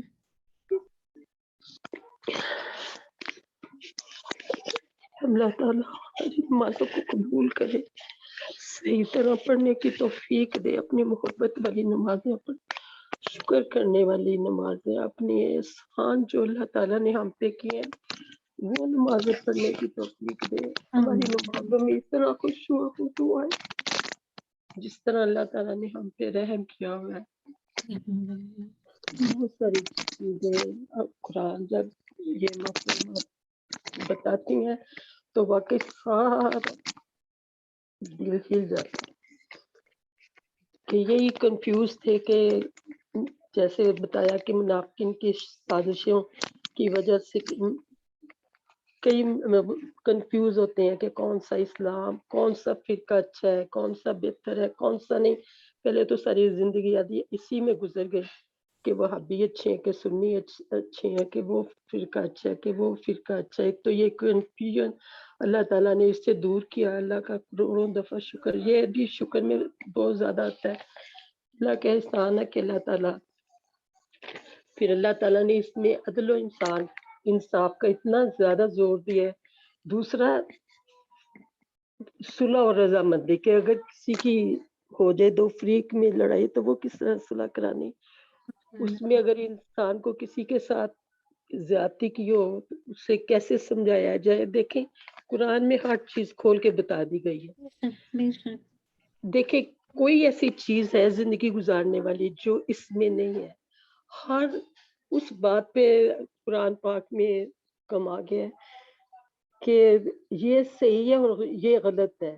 جو صحیح کو چھوڑ کے شیطان کی راہ اختیار کرے گا تو اس کا ٹھکانہ جہنم ہے. یہ صحیح راستہ ہے، یہ دوسرا راستہ شیطانی راستہ ہے کہ جس ماحول میں ہم جئیں گے، جس کے ساتھ ہماری دوستی ہوئے گی اسی کے ساتھ ہم اٹھیں گے. اگر ہمارے دل میں ہمارے اللہ کی دوستی ہے تو ہم اللہ کی دوستی کی محبت سے ہی اٹھیں گے، محبت کی دوستی سے ہی اٹھیں گے. بس میں تو جب یہ پڑھ رہی ہوں نا، یہ میں بہت زیادہ وہ انسان کا ایک ایک جو لو ہے نا وہ پھر جاتا ہے کہ دیکھیں انصاف کے متعلق انصاف کرنا ہے تو کس طرح کرنا ہے، کس کے ساتھ کس طرح کرنا ہے. عدل و انصاف اور ہر چیز میں اللہ تعالیٰ نے کھل کے بتا دیا کہ راستہ سے یہ ہم نے کیسے اختیار کرنا ہے. ہماری نمازیں لوگوں کو دکھانے کے لیے ہے کہ اپنے لیے ہے، اپنی محبت کے لیے ہے.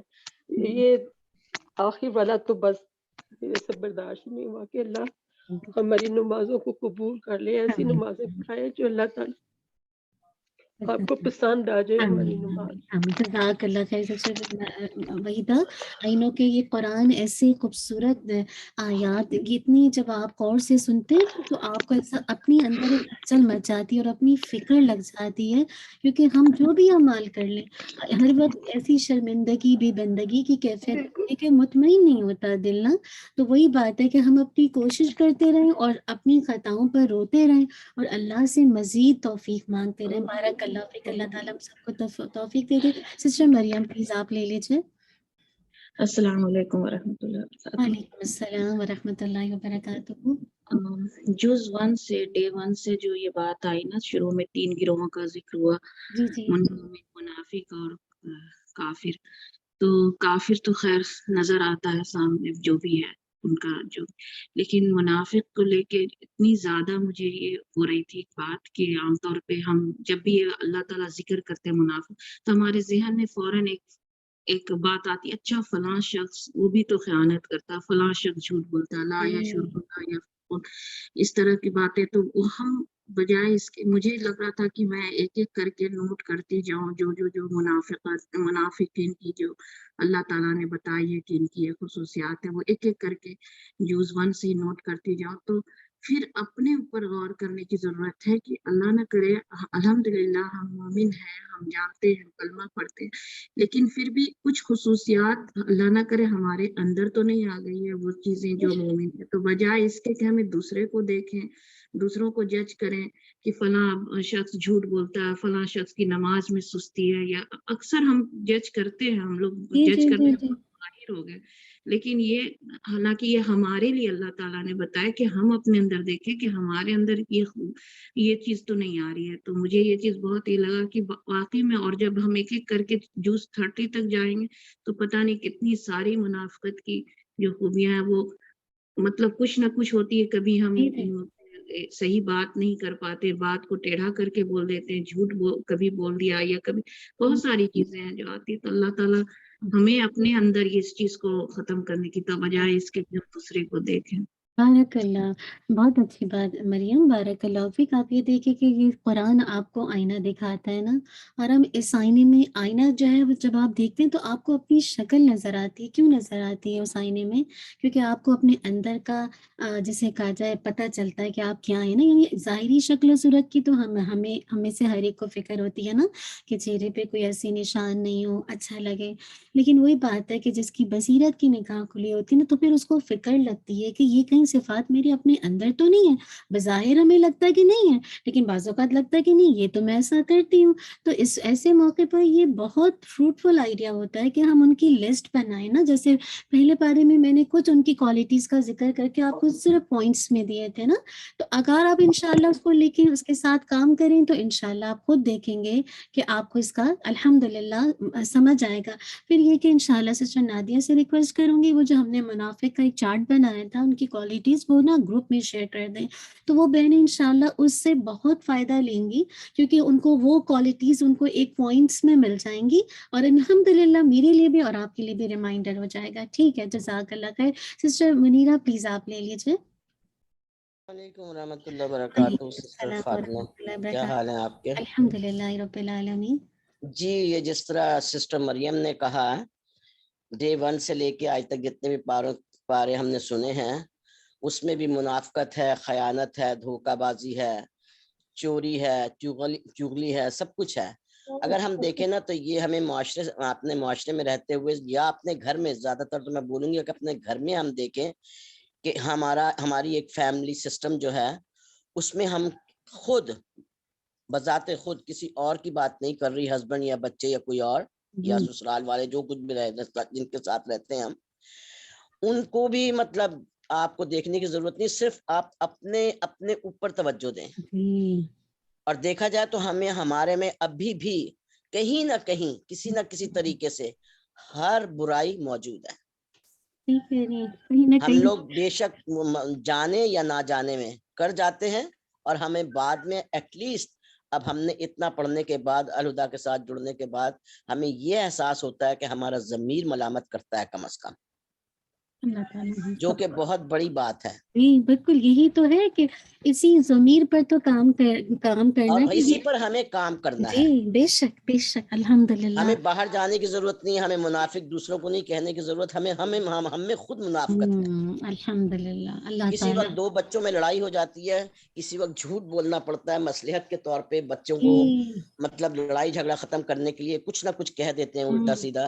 کبھی ہم کہتے ہیں ہاں ہم یہ تمہارا کام کر دیں گے، جو کہ نہیں کرتے، اس وقت اس کو خاموش کرانے کی کوشش کرتے ہیں، جو کہ یہ غلط ہے. اور اسی طریقے سے ہمارا جو رویہ ہے گھر میں ایز اے پیرنٹس، یا بہن بھائی یا ماں باپ یا شوہر یا بیوی، جس طرح کا آپ کہہ لیں، وہ ہمارا خود رویہ جو ہے وہ صحیح ہونا چاہیے. ہم جھوٹ بھی بولتے ہیں، ہم منافقت بھی کرتے ہیں، ہمارے دل میں ہر طرح کی برائی ہے. ہم اپنا اگر کوئی مطلب بچہ اٹھ کے کہہ دے کہ ماں آپ نے یہ غلط کیا، تو ہمیں تھوڑی سی دیر کے لیے بغیر سوچے سمجھے ہم کہتے ہیں مطلب ہم اسے پسند نہیں کرتے. مگر پھر بعد میں اگر سوچتے ہیں تو کہتے ہیں کہ ہاں اس میں اس کا پوائنٹ تھا جو کہ صحیح ہے.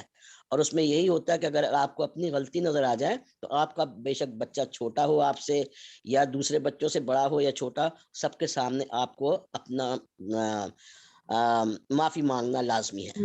اور اسی طرح یہ چھوٹی چھوٹی چیزیں اگر ہم خود کریں گے اپنے لیے، خود اپنے لیے سٹیپ اٹھائیں گے تو گھر والوں کی بھی تربیت ہوگی، اور اگر گھر والے باہر جائیں گے تو پھر معاشرے میں بھی تھوڑی بہت ان کے اپنے دوستوں میں ہوگی اٹھک بیٹھک، اپنی ٹیچرز میں ہوگی، اپنے اور رشتہ داروں میں ہوگی، تو وہ بچہ سچ بولنے کی کوشش کرے گا۔ الحمدللہ۔ تو ہمیں ارے خود آتے اپنے نا اوپر آپ کام کرنا ہے۔ آگے تو کہاں سے چلے چلا۔ اور جہاں تک یہ بتایا گیا ہے ابھی اس بارے میں ہم نے سنا ہے طلاق کے بارے میں، یا بیوی کو چاہیے کہ بھئی خوش کرے اپنے میاں کو، یہ بہت لازمی چیزیں ہیں۔ آج کل کے دور میں کیا ہے، ہم نے لڑکیوں کو اتنی آزادی دی ہے، ہم لوگ بھی آزاد ہیں، مطلب ہر طرح سے آزادی ہے، مگر ہماری زبان پہ یہ لفظ نہیں آنے چاہیے کہ مجھے طلاق چاہیے، مجھے طلاق چاہیے۔ عورتیں خود کہتی ہیں جی لا حول ولا قوت الا باللہ، جی بالکل آپ میں صحیح۔ تمہارے ساتھ نہیں رہ سکتی، مجھے طلاق چاہیے۔ دیکھیں کتنا بڑا عرش تک جا کے یہ بات، مطلب عرش بھی ہلتا ہے اس بات سے۔ جی جی، میں یہی تو شکر ہے اللہ تعالیٰ نے عورتوں کے ہاتھوں میں طلاق دی نہیں، ورنہ تو تو اگر مرد عورتوں پر زیادتی کرتے ہیں تو عورت کا فرض ہے خاموش رہے، جی وہ بالکل آپ سہے، وہ صبر کرے، اور انشاءاللہ ہر کام اللہ کے اذن سے بہتر ہوتا چلا جاتا ہے۔ الحمدللہ۔ آج کل لڑائیاں جھگڑے کس بات پہ ہوتے ہیں؟ کسی وقت مرد کو غصہ آتا ہے، وہ کہہ دیتا ہے میں تمہیں طلاق دیتا ہوں، عورت کو غصہ آتا ہے ابھی مجھے لکھ کر طلاق دو۔ یہ ہم لوگ جو ہے مسلمان کا رویہ نہیں ہے، خاص طور پہ عورت کو یہ زیب نہیں دیتا۔ اللہ اکبر، اللہ تعالیٰ ہم سب کو۔ اور جب ہمارے بچے یہ سنتے ہیں، اس ماحول میں پلتے ہیں، تو پھر آگے ان کا فیوچر کیا ہوگا؟ تو ہمیں خود اپنے اوپر کام کرنا، ہمیں دوسروں کو نہیں دیکھنا وہ منافق ہے، وہ مشرک ہے، وہ یہ ہے، وہ ٹھیک ہے، سب لوگ صحیح ہیں، بس یہ کہیں کہ آپ صحیح ہیں تو سب صحیح آپ کو نظر آئیں گے۔ اور اگر کسی کو توجیہ کرنی بھی ہو تو آپ انہیں پیار اور آرام سے سمجھائیں، جب ان کا دماغ بالکل سیٹ ہو کسی بات کو سننے کے لیے، تو انشاءاللہ ہر ایک کو اللہ تعالیٰ نے اچھائی دی ہے اور دماغ دیا ہے سوچنے کا، سمجھنے کا، اپنا اچھا برا جاننے کا، تو آپ انہیں سمجھائیں۔ یہ ہمارا فرض ہے ایز اے اسٹوڈنٹ، جو ہم نے پڑھا ہے ہم اس پر عمل کریں۔ اللہ تعالیٰ ہم سب کو مل کی ہم سب آتے ہیں، ہم کہتے ہیں نہیں جی ہم تو بالکل ٹھیک ہے، ہمیں رونا آ رہا ہے، ہمیں یہ آ رہا ہے، ہم یہ نہیں کہتے کہ ہمارے اندر کیا ابل رہا ہے، جی بس وہی بات ہے کہ ہم کیا سوچتے ہیں۔ ہم بالکل وہی سوچتے ہیں جو دوسرے منافق سوچتے ہیں، جی جی ہر وقت نہیں، مگر اگر کوئی کسی کی بات اچھی نہ لگے تو ظاہری بات ہے کہ ہم ان کو دل سے کہیں گے کہ ہو یہ مجھے اچھی نہیں لگتی، یا مجھے اچھا نہیں لگتا۔ یہ چیز نہیں ہونی چاہیے۔ اللہ تعالیٰ نے یہ فطرت دی ہے ہمیں، مگر اس پہ ہمیں کام کرنا ہے۔ اللہ تعالیٰ نے ہمیں اچھا راستہ بھی دکھایا اور غلط راستہ بھی دکھایا۔ اما شاکرا و اما کفورا، اب ہماری مرضی ہے کہ ہم شکر گزار بنتے یا نا شکر بنتے۔ بالکل انا ہدیناہ السبیل اما شاکرا و اما کفورا، یہ آیت میں آتا ہے سورہ الانسان، سورہ دہر کی آیات میں آتا ہے کہ اللہ نے انسان کو سیدھے راستے کی ہدایت دی ہے، اب اس کی مرضی ہے، چاہے تو شکر گزار بنے چاہے نا شکری کرے۔ تو بہت اچھا آپ نے الیبریٹ کیا، بارک اللہ سسٹر منیرہ۔ اللہ تعالیٰ سے بس دعا کریں گے کہ اللہ تعالیٰ یہ جو منافقت ہے جو کسی نہ کسی لیول پر ہم سب کے اندر موجود ہے، اللہ تعالیٰ ہمیں اس حال میں بلائے کہ یہ منافقت ہمارے دلوں سے نکل جائے۔ اور واقعی جو اتنا آج ڈیورس کی ریشو، یہ آپ نے جو بات کی طرف توجہ دلائی کہ خود اتنے رائٹس لوگوں کے ہو گئے ہیں کہ اس رائٹس نے نا گھروں کو ختم کر دیا ہے۔ اللہ تعالیٰ بس ہم سب کو یہ رائٹس ہمیں نہیں دی گئی، ہمیں معاشرے کی طرف سے بھی اگر دیکھا جائے نا، اگر ہمارا اچھا معاشرہ ہے، ہمارے گھر کا ماحول اچھا ہے، ہم اچھے خاندان سے تعلق رکھتے ہیں، تو یہ رائٹ ہمیں نہیں ہے، اور نہ ہی ہمیں اللہ تعالیٰ نے یہ رائٹ دی ہے، اور نہ ہی محمد صلی اللہ علیہ وسلم کو یہ پسند آیا ہے۔ جی بس اللہ تعالیٰ یہ ہمیں ہم لوگوں نے خود اپنی رائٹس خود بنائی ہیں۔ جی جی وہی نا، وہ ہمیں ہمیں وہی بات ہے نا، منافقت اتنی ہے کہ جو دین کا احکام پسند آتا ہے ہمارے مزاج کے مطابق اس کو تو ہم لے لیتے ہیں، اور جو ہمارے دل پر، ہمارے 5-6 فٹ کے جسم پر بڑا مشکل ہوتا ہے، پھر ہم اس میں جو ایک جنرل چیزیں ہوتی ہیں جو معاشرے میں دیکھ رہے ہوتے ہیں وہ اڈاپٹ کر لیتے ہیں۔ تو اللہ تعالیٰ میرے اور آپ کے دل کی اصلاح فرما دے، اور اللہ تعالیٰ ہمارے دلوں کو اللہم طہر قلبی من النفاق، نفاق سے بچا لے۔ انشاءاللہ آج کی آیت کو دیکھتے ہیں، جو کہ انشاءاللہ آیت تدبر ہے، اور آپ نے انشاءاللہ اس پہ غور و فکر کرنا ہے۔ آج کی آیات میں دیکھیے گا، یہ جو آیت ہے نا، وَلَا تَتَمَنَّوْا مَا فَضَّلَ اللَّهُ بِهِ بَعْضَكُمْ عَلَىٰ بَعْضٍ لِلرِّجَالِ نَصِيبٌ مِّمَّا اكْتَسَبُوا وَلِلنِّسَاءِ نَصِيبٌ مِّمَّا اكْتَسَبْنَ وَاسْأَلُوا اللَّهَ مِن فَضْلِهِ إِنَّ اللَّهَ كَانَ بِكُلِّ شَيْءٍ عَلِيمًا۔ اور تم اس چیز کی تمنا نہ کرو جو اللہ تعالیٰ نے تم میں سے بعض کو بعض پر فضیلت دی ہے۔ میں نے اس آیت کو تھوڑا ایکسپلین بھی کیا نا، مردوں کے لیے بھی اس میں سے ایک حصہ ہے جو انہوں نے محنت سے کمایا، عورتوں کے لیے بھی اس میں سے ایک حصہ ہے جو انہوں نے محنت سے کمایا، اور اللہ تعالیٰ سے اس کے فضل کا سوال کریں۔ یقیناً اللہ ہمیشہ سے ہر چیز کو خوب جاننے والا ہے۔ تو میں اور آپ کیا کریں گے، آج سے اگر آپ چاہتے ہیں کہ آپ الحمدللہ اللہ تعالیٰ کے پاس اس حال میں ملے کہ انشاءاللہ آپ کا دل ہر طرح کی بغض سے، نفرت سے، جہالت سے، لا علمی سے، حسد سے، اناد سے خالی ہو، تو لوگوں کی نعمتوں کو دیکھ کر جالس ہونا چھوڑ دیں، بس ان کو دعائیں دیں، بارک اللہ فیک، اللہم بارک، اللہم زدھا، یعنی آپ بس مسلسل دعا دیتے رہیں۔ جب آپ دعا دیتے رہیں گے تو ایک فرشتہ وہ مقرر ہے، وہ آپ کے لیے بھی وہ دعا کرنا شروع کر دے گا۔ ٹھیک ہے، رشک آتا ہے کسی کی نعمت کو دیکھ کر، خوشی ہوتی ہے، کوئی بہت انٹیلیجنٹ ہے، کوئی بہت امیر ہے، کوئی آگے پیچھے آگے صدقہ کرتا ہے، دل چاہتا ہے تو بس آپ کو آپ کی نیت کا بھی اجر مل جائے گا۔ اللہ تعالیٰ تو نیت پر اجر دینے پر قادر ہے۔ جو سورہ توبہ کی آیات میں جو لوگ سواری نہیں رکھتے تھے جنگ میں جانے کی، لیکن ان کی نیت تھی، انٹینشن تھی، تو وہ میدان میں گئے بھی نہیں لیکن وہ اجر میں برابر ہو گئے۔ تو دیکھیں کتنے راستے ہیں، کسی کا خاندان بہت اچھا ہے، کسی کی اولاد بہت اچھی ہے، کسی کے پاس دین کی سمجھ بہت اچھی ہے، بس آپ اللہ سے اس کی برکت کی دعا کیے اور اپنے لیے اللہ سے اس کا فضل مانگیے گا۔ انشاءاللہ تھنگس ٹو ڈو کو دیکھیں گے، اور آپ نے آج پورا دن اس آیت پہ غور و فکر کرنا، یہ ساری دعائیں ہیں جو آپ نے یاد کرنی، نہیں تو دیکھ کے انشاءاللہ اس کو ضرور پڑھیے۔ زیادہ دعائیں نہیں دی ہیں، بس تھوڑی سی دعائیں، انشاءاللہ اس کا مطالعہ کیجیے اللہ، اور یہ سارے جیسے کاجا کرنے کے کام ہیں، ان کو ایک دو دفعہ آپ دیکھ لیجیے گا سائٹ میں، اور پھر انشاءاللہ کوشش کیجیے کہ ان کو ایک چیک لسٹ کی شکل میں مطلب ایک دن میں، یعنی دن میں ایک دفعہ گو تھرو ہو جائیں گے تو انشاءاللہ پتہ چل جائے گا کہاں تک میں پہنچی ہوں اپنے عمل میں نا۔ اللہ تعالیٰ سے ٹارگٹ، مطلب اپنے سے ٹارگٹ بنائیں کہ اللہ تعالیٰ مجھے اور آپ کو اس رمضان کو پچھلے رمضان سے بہت اچھا جسے کاجا کرنے والا بنائے۔ جزاک اللہ خیر، بارک اللہ فیک۔ ربنا تقبل منا انك انت السميع العليم وتب علينا انك انت التواب الرحيم سبحانك اللهم وبحمدك اشهد ان لا اله الا انت استغفرك واتوب اليك سبحان ربك رب العزة عما يصفون والسلام على المرسلين والحمد لله رب العالمين۔ الحمد للہ رب العالمین۔ آپ کے 5 جز ہو گئے، بارک اللہ فیک۔ السلام علیکم ورحمۃ اللہ وبرکاتہ۔